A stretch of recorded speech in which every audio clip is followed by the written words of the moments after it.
Hello, good morning, alaga. Tingnan natin, 22 days na po siya since na-stud. Tingnan po natin kung ano yung mga kanyang sinyalis mga alaga. Hindi ko nakita yung mga ibang sinyalis niya, pagtutulog lang. Saka hindi ko nakita yung sabi na nagsusuka, masilan sa pagkain, malakas pa rin kumain. From day 1 to 20 until now, this person walang pagbabago sa pagkain niya. Malakas kumain. Kaya, ewan ko lang. Sabi ng ano, ay 28 to 35 days, doon ko lang malaman. According to doon sa x-ray or ultrasound. Pero, may mga sign mga alaga, tingnan natin dito sa nipple niya. Sa nipple. I don't know kung positive.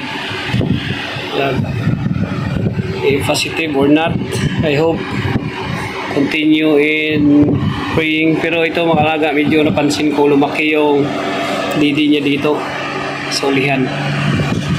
May napansin ako na lumalaki. Alaga.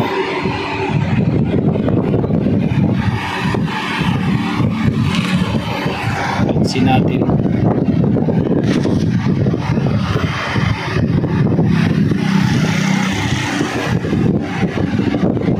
Hopefully na positive.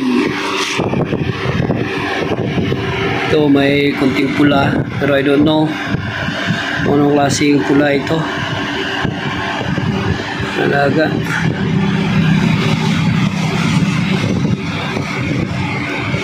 Mas parang lumaki naman yung ano niya.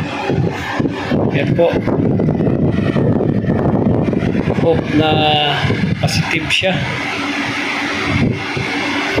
22 days.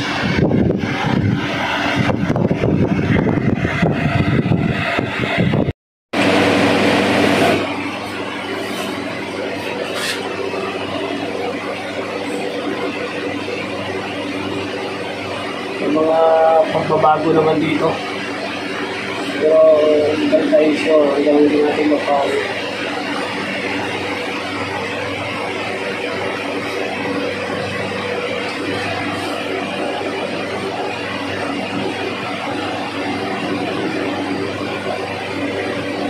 Hindi maalaga ay ito yung pagkakilang sa niya.